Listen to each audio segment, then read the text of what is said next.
Your legal team, sources have told us, believes that in the next few weeks, the special counsel, Robert Mueller, will ask for some sort of an interview with you, your legal team believes, as part of wrapping up his investigation.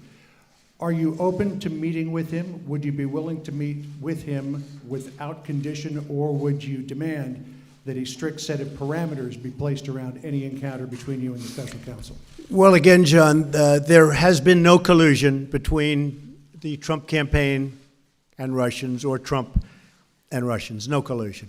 When I watch you interviewing all the people leaving their committees, I mean, the Democrats are all running for office and they're trying to say this, that, but bottom line, they all say there's no collusion. And there is no collusion. And when you talk about interviews, Hillary Clinton had an interview where she wasn't sworn in, she wasn't given the oath, they didn't take notes, they didn't record, and it was done on the 4th of July weekend. That's perhaps ridiculous, and a lot of people looked upon that as being a very serious breach, and it really was. But again, I'll speak to attorneys. I can only say this: there was absolutely no collusion. Everybody knows it. Every committee. I've been in office now for 11 months. For 11 months, they've had this phony cloud over this administration, over our government, and it has hurt our government. It does hurt our government. It's a Democrat hoax that was brought up as an excuse for losing an election that, frankly, the Democrats should have won because they have such a tremendous advantage in the Electoral College. So it was brought up for that reason. But it has been determined that there is no collusion, and by virtually everybody.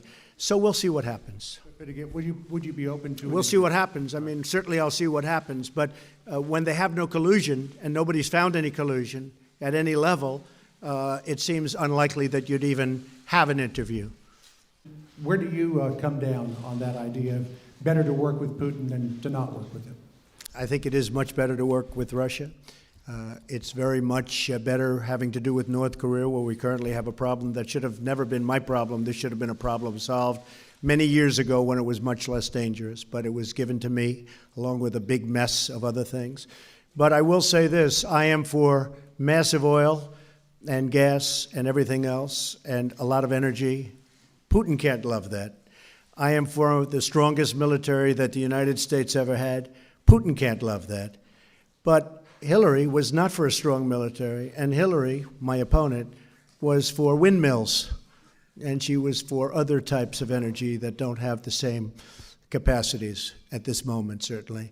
So I just want to say that it's a lot better to work with other countries. We're working with China or North Korea. We're working with various other countries, and I think we're doing very well. We had a great talk, as you know, and as you reported. We had a great talk this morning with President Moon, and I think that a lot of good things are happening. We're going to see what happens. But working with other countries, whether it's Russia or China or India or any of the countries that surround this world and encompass this world, that's a good thing, John. That's not a bad thing. That's a very good thing. Madam Prime Minister, President Trump has said that the investigation into Russian collusion makes our country, quote, look very bad. And he said this morning that, quote, the world is laughing at our stupidity. So my question to you is, are you laughing at the Russian investigation?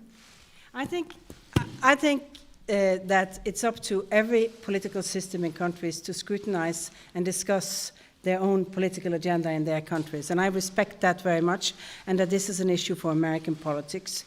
I'd just like to say that it has impacted also in Europe. I think all European countries who have had elections this year has been looking into, will there be any type of tampering or others? We concluded after our election that we could not find any proof of any try to put any emphasis on that from countries outside Norway. I think it was a very Norwegian election with Norwegian participants.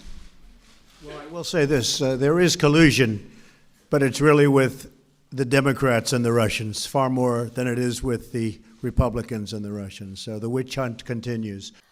Yesterday, in a meeting with lawmakers, you said that you would be open to signing just about any immigration deal that bipartisan group of lawmakers sent to you. That's right. Would you be willing to sign an immigration deal that ultimately does not include funding for the border wall, or would that be a red line for you? No.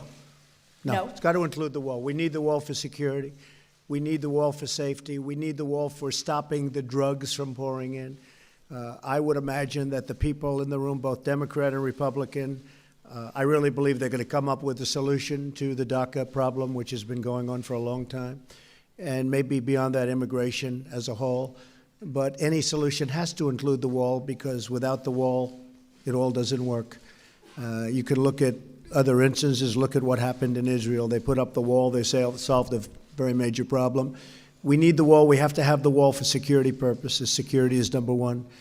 And so the answer is have to have the wall.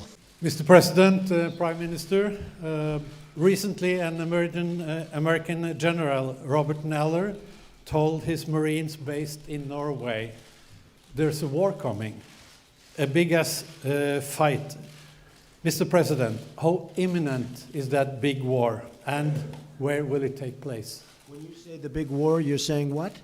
Say it. It was an American general, Robert Mueller. He visited the Norwegian, the American Marines based in Norway, and he said there's a war coming, a big-ass fight. When will that war come? Well, maybe he knows something that I don't know, okay? I would say this. We have a very, very powerful military. We're getting more powerful by the month, by the day.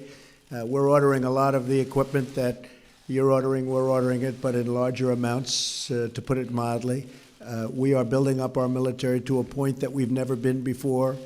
We're also, we were very much weakened over the last long period of time, but not with me. No, I don't expect that. I think we're going to have, because of strength, peace through strength.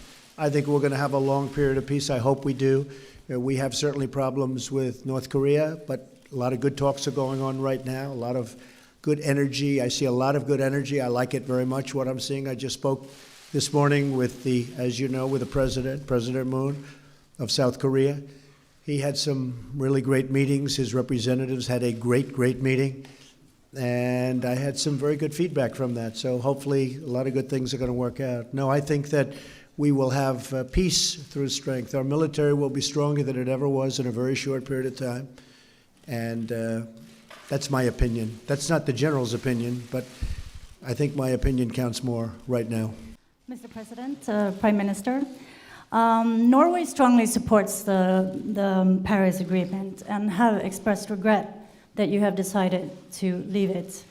What could persuade you to remain, and what kind of common ground did you find in your talks today on this topic? Mm-hmm.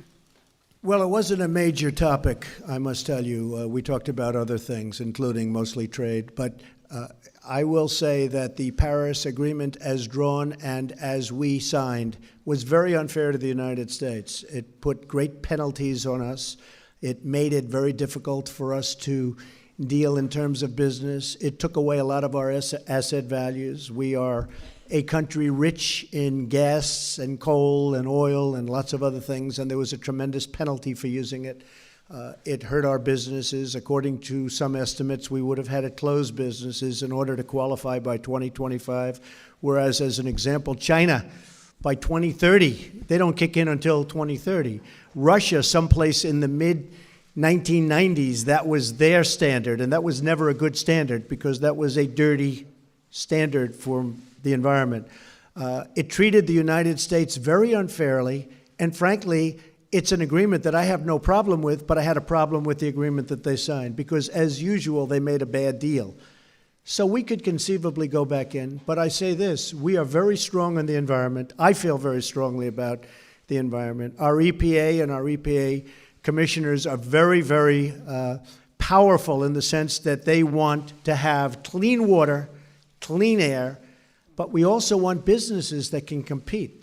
And the Paris Accord really would have taken away our competitive edge. And we're not going to let that happen. I'm not going to let it happen. And if I just might add that there are business opportunities in this, as we talked about during this, because we have strict regulations on to reach our Paris targets. That means that we have very strong policies for environmental friendly and climate friendly technologies, and which is a small part of why the United States now have a surplus in the economy towards Norway. So you never miss up on a good opportunity with good environmental standards. One of the great assets of Norway is a thing called water. And they have tremendous hydropower, tremendous. In fact, most of your energy or your electricity is produced by hydro. I wish we'd do some of that. But hydropower is fantastic, and it's a great asset that you have. Thank you very much. Great honor. Thank you.